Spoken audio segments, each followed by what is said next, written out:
The night before his wedding, Ethan Carter walked into his own penthouse and saw his fiancée kissing his brother. But that wasn't the part that broke him. What Ethan didn't know was that his brother had been meeting her for months, that someone had been secretly draining millions from Ethan's private accounts, and that the quiet man everyone thought was broke had been hiding a fortune worth more than $1 billion. Why had his fiancée betrayed him? Why was his own brother involved? And why did Ethan look almost calm when he caught them? What happened next shocked everyone. Before we get into this story, hit that like button, subscribe, and stay until the end, because the truth behind Ethan's silence was something nobody in that room could have imagined. Ethan Carter was 32 years old. To most people, he looked like a man who had nothing to prove. He wore simple black shirts. He drove an old gray sedan. He rented a modest apartment even though he could have lived anywhere in the city. At family dinners, he was always the quiet one. The one who arrived early. The one who helped clean the table. The one who never talked about money. And that was exactly how he wanted it. Because nobody knew that Ethan Carter owned Carter Global Holdings, a private investment empire hidden behind layers of trusts and holding companies. His real net worth was estimated at just over $1.3 billion. But Ethan had never told his family. Not even his fiancée. Especially not his older brother, Ryan. Ethan had learned a long time ago that money changed people. He had seen it happen to his own father. When their father died, Ryan had fought over every dollar. Ethan had walked away. He told everyone he didn't care about the inheritance. He wanted peace. He wanted a normal life. And most of all, he wanted someone who loved him for who he was. Then he met Sophia. She was 29. Beautiful. Warm. Funny. At least that's what Ethan believed. Sophia worked as a marketing manager at a luxury fashion company. She dressed elegantly, spoke softly, and always knew exactly what to say when Ethan was having a bad day. When Ethan lost his mother, Sophia was the person who held his hand through the funeral. When he couldn't sleep, she stayed beside him. When he told her about his fears, she listened.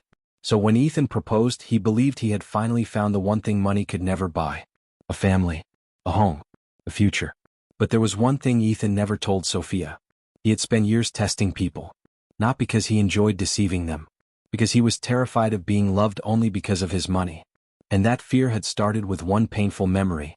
His father had once told him, "Son, the day people know what you have, you'll never know what they really want." Ethan never forgot those words. So he lived simply. He kept his wealth private. And when Sophia asked him how much he made, he smiled and said, "Enough to take care of us." She had kissed him. "That's all I need." Ethan believed her. Until 3 weeks before the wedding, that IT started with a phone call. Ethan was sitting at his desk late at night when his private banker called. "Mr. Carter, I need to confirm something." Ethan frowned. "What's wrong?" "There was another attempted transfer from one of your restricted accounts." Ethan sat up. "Another?" "Yes." "How much?" There was a pause. $400,000. Ethan stared at the wall. Nobody was supposed to know that account existed. Only 3 people had access. Ethan. His chief financial advisor, Marcus. And his brother, Ryan. Ethan didn't panic. Instead, he asked quietly, "Did the transfer go through?" "No. Our security system blocked it." "Good. Should I freeze the account?" Ethan looked down at the engagement ring box sitting on his desk. "No." The banker sounded confused. "Sir?" "Let them try again." Ethan ended the call. He sat in silence. Then his phone buzzed. A text from Sophia. "Baby, are you still awake?" Ethan stared at the message. He typed, "Yeah." 3 dots appeared. Then disappeared. Then appeared again. "I love you." Ethan smiled faintly. "I love you too." But for the first time, he didn't feel the words. Why had someone tried to access his account? And why did the attempt happen the same week Sophia suddenly became interested in their financial future? The next morning, Ethan found Sophia sitting at the kitchen table. She had 2 cups of coffee in front of her. One was for him. She smiled. "I've been thinking. That's dangerous." She laughed. "I think we should buy a bigger house." Ethan sat down. "A bigger house?" After the wedding. She opened her phone and showed him a luxury mansion. 5 bedrooms. Indoor pool. Private theater. Huge backyard. The price was almost $8 million. Ethan looked at the screen. "That's a lot." Sophia smiled. "But we're building a life together." Ethan watched her face. She wasn't joking. "I thought you said you didn't care about money." "I don't." She leaned closer. "I care about our future." Ethan nodded. "Okay." Sophia kissed his cheek. "You're the best." But as she walked away, Ethan noticed something. Her phone was unlocked on the table. A message preview appeared. From Ryan. Did he agree? Ethan's eyes narrowed. Sophia suddenly grabbed the phone. What? Nothing. She slipped it into her purse. Just work. Ethan nodded. Of course. He didn't confront her. Not yet. Because one question had already entered his mind. What exactly had Ryan asked her? 3 days later, Ethan invited Ryan to dinner. Ryan arrived wearing a designer suit worth more than Ethan's car. He was 36. Confident. Charming. The kind of man who could walk into a room full of strangers and leave with everyone believing they were his best friend. He hugged Ethan. Little brother. Ethan smiled. Good to see you. Ryan sat down. How's the wedding planning? Busy. And Sophia? She's good. Ryan smiled. She's beautiful.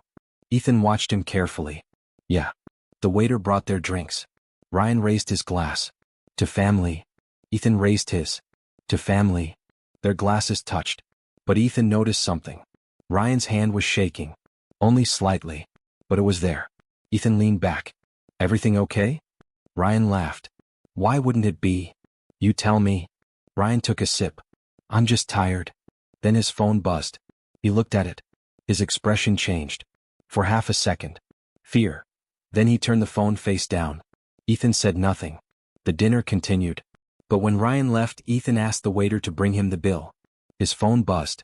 A message from an unknown number. Stop looking into your brother. Ethan stared at it. Then another message arrived. You have no idea what he's capable of. Ethan's heart beat faster. Who sent it?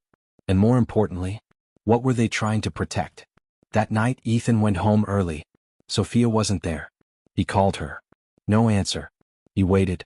30 minutes. An hour. Then his phone rang. Sophia. I'm sorry, baby. Where are you? At my friend's place. Which friend? Silence. Then she said. Emily. Ethan knew Emily. Emily was out of town.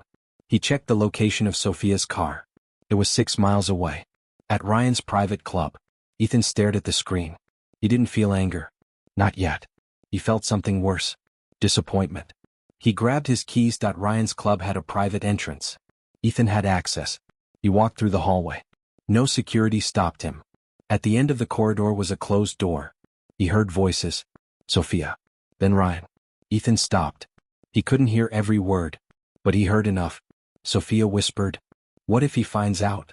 Ryan replied. He won't. What about the money? Once we're married, it becomes easier. Ethan froze. Money. Married. Ryan. Sophia. His hand slowly moved toward the door. Then he heard Ryan say, You just have to keep pretending you love him. Ethan closed his eyes. For a moment, the entire world became silent. He opened the door. Sophia screamed. Ryan stood up. Nobody moved. Ethan looked at both of them. Then he looked at the suitcase on the floor. It was filled with clothes. Sophia's clothes. She had been staying there. Ethan's voice was calm. How long? Sophia started crying. Ethan. How long? Ryan stepped forward. Listen, this isn't what you think. Ethan laughed once. A quiet, broken laugh. I heard you. Ryan's face went pale. Sophia grabbed Ethan's arm. Please. He pulled away. Don't touch me. She began crying harder. I can explain. Then explain. Sophia looked at Ryan. Ryan looked at the floor. And that tiny exchange told Ethan everything. But there was still something he didn't understand. If this was about money, why had they been stealing from an account nobody knew existed? Ethan returned home alone. He didn't sleep. At 4:17 in the morning, he opened his laptop. He accessed a private security system that had been dormant for years. A folder appeared. Project Carter. Inside were financial reports, private surveillance, bank records, and something else. A file containing Sophia's name. Ethan opened it. His hands stopped moving. Sophia had not met him by accident. 6 years earlier, she had searched his name. Not Ethan Carter. Another name. The name Ethan had used when he first started building his company. Alexander Vale. Sophia had discovered it. And she had been connected to someone who had been investigating him ever since. Ethan scrolled further. Then he found Ryan's name. And beneath Ryan's name was another. Their father's former business partner. Daniel Cross. A man Ethan believed had disappeared after the family company collapsed. Ethan whispered, No. The phone rang. Marcus, his financial advisor. Ethan, don't go home. Ethan stood. Why? Because someone just accessed the security system. Who? Marcus breathed heavily. I don't know. Then the call went dead. Ethan looked toward the window. A black SUV was parked across the street. The headlights were off. Someone was watching him. But who? The next afternoon, an elderly woman knocked on Ethan's door. She was wearing a simple gray coat. I'm looking for Ethan Carter. That's me. She looked at him for several seconds. Then she handed him a small envelope. Your mother asked me to give you this. Ethan froze. My mother? She told me only to open it when you were about to lose everything. Ethan stared at the envelope. His mother's handwriting was on the front. His hands trembled. He opened it. Inside was one sentence. Never trust the person who knows your pain better than you do. Ethan read it twice. Then a photograph fell onto the floor. It showed Ethan as a child. His father. His mother. And Ryan. But standing behind them was Daniel Cross. On the back his mother had written, Your father knew. Ethan looked at the woman. What did he know? She shook her head. I don't know. Who are you? She turned toward the elevator. My name is Margaret. Margaret what? She didn't answer. The elevator doors closed. Ethan stared after her. His mother's warning echoed in his mind. Never trust the person who knows your pain better than you do. Who had known his pain best? Sophia. And Ryan. The wedding was supposed to happen on Saturday. By Friday night, Ethan had canceled nothing. Sophia still believed the wedding was happening. Ryan still believed Ethan didn't know everything. And the public still believed Ethan was an ordinary man marrying the woman he loved. Ethan had one reason for staying silent. He wanted everyone involved in the betrayal to reveal themselves. So on Saturday morning he put on his suit. Black. Simple. Elegant. He looked in the mirror. For the first time he didn't look like the quiet man everyone knew. He looked like the man behind the empire. His phone rang. Marcus. We found the missing money. How much? 23 million. Ethan closed his eyes. Where did it go? Marcus hesitated. To a company owned by Ryan. Ethan nodded. And Daniel Cross? He's the real owner. Ethan's jaw tightened. So that was it. Ryan hadn't betrayed him for love. Sophia hadn't betrayed him for love. They were trying to take his company. But there was one thing they didn't know. Ethan had already transferred control of Carter Global Holdings to an independent trust. They couldn't touch it. Unless they had one final piece. His signature. And the only way to get it? Was through marriage. Ethan finally understood. The wedding wasn't a wedding. It was a trap. But who had built it? And how far were they willing to go? Hundreds of people filled the ballroom. Business leaders. Friends. Family. Reporters. Investors. Everyone had come to watch Ethan Carter marry Sophia. Sophia walked down the aisle. She looked beautiful. She smiled. But when she reached Ethan, she whispered, Do you still love me? Ethan looked into her eyes. I don't know. Her smile disappeared. The priest began. Do you, Ethan Carter? Ethan didn't answer. Instead he looked toward Ryan. Ryan was standing near the front. Their eyes met. Ryan looked nervous. Then Ethan noticed Daniel Cross sitting in the back. The room suddenly felt smaller. Ethan smiled. Before I answer. Everyone turned toward him. I have something to say. Sophia grabbed his hand.